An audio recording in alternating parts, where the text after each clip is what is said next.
ভিডিওতে আমি দেখব কারেক্ট ফর্ম অফ ভার্বস, অর্থাৎ সঠিক ভার্বটা উপযুক্ত জায়গায় বসানো। তো এটা শেখার আগে আমি একটা কথা বলতে চাই, তোমাদের যদি টেন্সের নলেজ থাকে তাহলে এগুলো উত্তর করা খুবই সহজ হবে।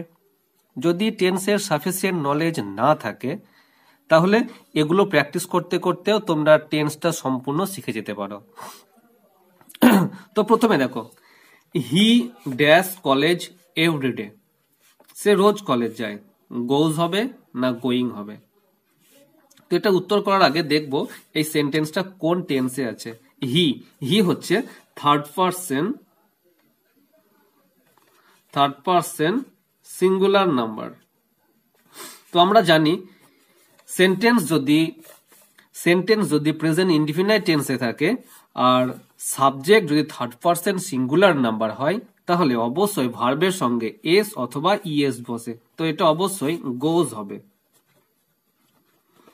এখানে যদি আই হতো, আয়ের পরে অবশ্যই গো হতো।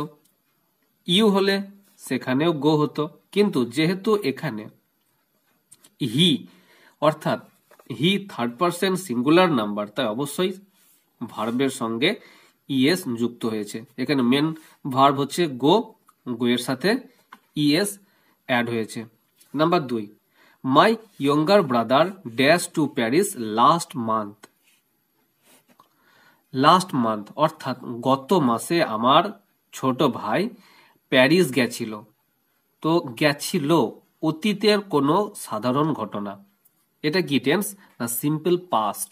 তো আমরা জানি সিম্পল পাস্ট টেন্সে অবশ্যই সাবজেক্ট প্রথমে কি হয়, প্রথমে হয় সাবজেক্ট, ভার্বের 2 নম্বর রূপ, তারপর অবজেক্ট।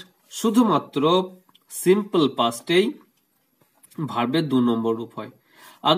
আগের সেন্টেন্সটা যেমন আমি দেখেছি, হি গোজ টু কলেজ এভরিডে, এখানে যেহেতু এভরিডে রেগুলার এই সমস্ত বুঝিয়েছিল, প্রতিদিন যে কাজ করে সেটা অভ্যাস বা স্বভাব হয়, সেক্ষেত্রে অবশ্যই প্রেজেন্ট ইনডিফিনাইট টেন্স হয়, তাই এখানে গোজ হয়েছে। আর গোজ হওয়ার কারণ কি না, এখানে subject third person singular number আছে, এখানেও সেই তাই।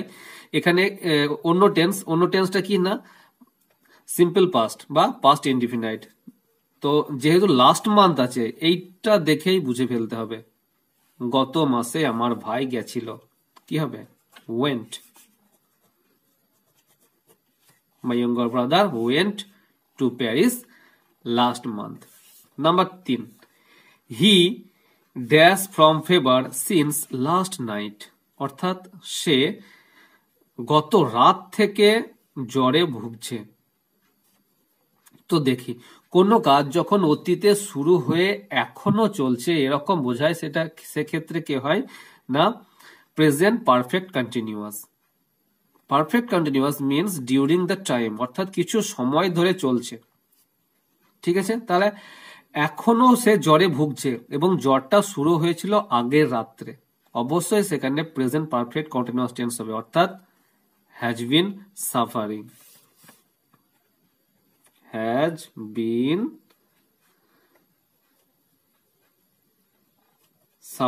যেহেতু এটা কিছুক্ষণ সময় জুড়ে বোঝাচ্ছে বলেই কিন্তু এখানে অবশ্যই হ্যাজ বিন সাফারিং হলো। আর এটা কোন টেন্স? এটা হচ্ছে প্রেজেন্ট পারফেক্ট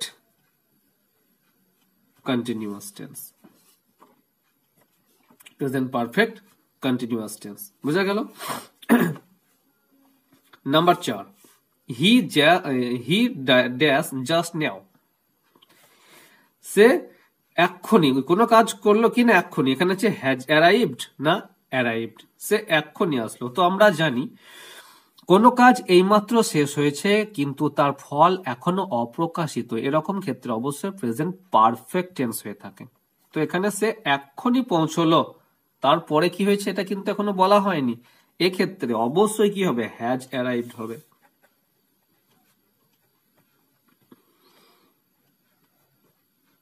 সে এক্ষুনি এখানে আসলো, এটা কি টেন্স না প্রেজেন্ট পারফেক্ট টেন্স, অর্থাৎ বাংলায় যাকে বলে পুরা ঘটিত বর্তমান। ঠিক আছে, তো এইটুকু দেখে বুঝতে হবে সে এক্ষুনি এখানে পৌঁছলো, মানে পৌঁছানো হয়ে গেছে কিন্তু তার পরে কি হবে এটা এখনো এতে বলা নেই। তো এই ক্ষেত্রে আমরা present perfect tense present perfect tense করে থাকি। Number 5, I dash working for 2 hours. I dash working for 2 hours, আমি 2 ঘন্টা ধরে কাজ করছি। তাহলে 2 ঘন্টা জুড়ে কাজ করছে। ডিউরেশন দ্য টাইম মিনস এখানে অবশ্যই কি হবে, it means perfect continuous. Duration the time অর্থাৎ 2 ঘন্টা জুড়ে ধরে কাজ করছে। যদি বলতো আমি কাজ করেছিলাম কি হতো, সিম্পল পাস্ট। 2 ঘন্টা ধরে কাজ করছে, 2 ঘন্টা আগে কাজ শুরু হয়েছে, এখনো চলছে কাজ, তাই have been. I have been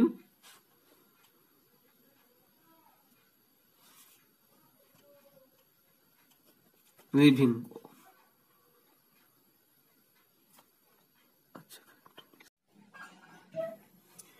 sorry, 5এরটা একটু লেখাতে ভুল আছে, তা আমি 6এরটা আসি। Stephenson dash the steam engine. তো আমরা জানি স্টিফেনসন স্টিম ইঞ্জিন তৈরি করেছিলেন। তো এখানে কোনো জিনিস যখন কেউ তৈরি করেন, কোনো আবিষ্কার করেন, সেক্ষেত্রে অবশ্যই কিন্তু সিম্পল পাস্ট হয়। তো এখানে জর্জ স্টিফেনসন স্টিম ইঞ্জিন তৈরি করেছিলেন, এখানে হ্যাজ ইনভেন্টেড কোনোভাবেই হবে না, কি হবে, only invented. George Stephenson steam engine করেছিলেন, ল আছে ভার্বের সঙ্গে, অর্থাৎ ক্রিয়ার সঙ্গে ল আছে, তাই এখানে অবশ্যই সিম্পল পাস্ট হবে, invented the steam engine. Number 7, Queen Elizabeth II dash in 2022 has died নাকি died। তো কুইন এলিজাবেথ 2022 মারা যান। এখানে কোনোভাবেই কিন্তু হ্যাজ ডাইড হবে না। হ্যাজ ডাইড কখন হতো না, কোনো কাজ এইমাত্র শেষ হয়েছে কিন্তু তার ফল এখনো অপ্রকাশিত, সেই ক্ষেত্রে হ্যাজ ডাইড হতো, কিন্তু এটা তো সেরকম না, অতীতের ঘটনা, মারা গিয়েছিলেন, ল আছে, অবশ্যই এখানে died. Queen Elizabeth died in 2022।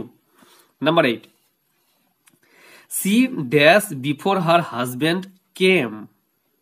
তো এখানে একটা জিনিস তোমাদেরকে বলে দিচ্ছি, দুটো পার্ট আছে, সি ড্যাশ এটুকু একটা, বিফোরটাকে লিঙ্কার বলা হয়, এখান থেকে এটুকু একটা। আমরা জানি পাস্ট পারফেক্টে কি হয়, অতীতে ঘটে যাওয়া দুটো ঘটনার মধ্যে যে ঘটনাটা বেশি পুরনো সেটা হয় পাস্ট পারফেক্ট। পাস্ট পারফেক্টের রুলস কি, সাবজেক্ট প্লাস হ্যাড প্লাস ভার্বের 3 নম্বর রূপ দেন অবজেক্ট। তো এখানে দুটো ঘটনা, she died before, she had died, এখানে অবশ্যই হ্যাড ডাইড হবে, কারণ এখানে দেখো দুটো অংশ আছে, একটা অনেক বেশি পুরনো আর একটা অপেক্ষাকৃত কম পুরনো। তো সে আগে মারা গেছিল, তারপরে তার হাজবেন্ড এসেছিল। দ্বিতীয় যে অংশটা সেটা হয় সিম্পল পাস্ট, আর ঠিক এটা কিন্তু সিম্পল পাস্টে আছে, কেম। কেম কি, ভার্বের 2 নম্বর রূপ, আর এটা তার থেকেও বেশি পুরনো, অর্থাৎ পাস্ট পারফেক্ট। পাস্ট পারফেক্টের রুলস কি, সাবজেক্ট হ্যাড ভার্বের 3rd ফর্ম, এই যে দেখো অপশন আছে, had died, she subject, had died before her husband came. এটুকু অংশ কি, সিম্পল পাস্ট, এটুকু অংশ কি, past perfect. Number 9, the train had left before they dash. দেখো আগেরটা যদি তুমি বুঝে থাকো, এই উত্তরটা খুব সহজে হয়ে যাবে। দ্য ট্রেন হ্যাড লেফট, এটুকু অংশ কি, past perfect. Had left, the train subject, বাকি অংশটা কি হয়, সিম্পল পাস্ট, অর্থাৎ দে অ্যারাইভড। হ্যাজ অ্যারাইভড ভুল, কি হবে, arrived.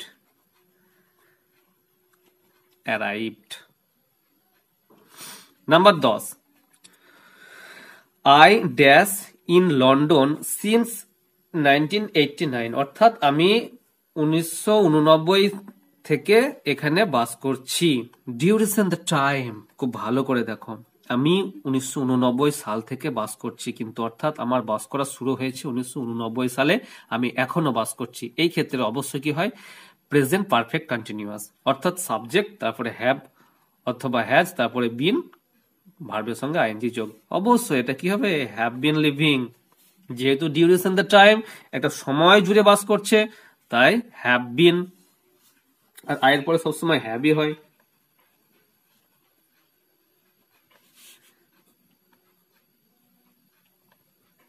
Have been living in London since 1989। তো এই ছিল আজকে 9টা kinds of appropriate kinds of verb. আশা করছি তোমরা বিষয়টা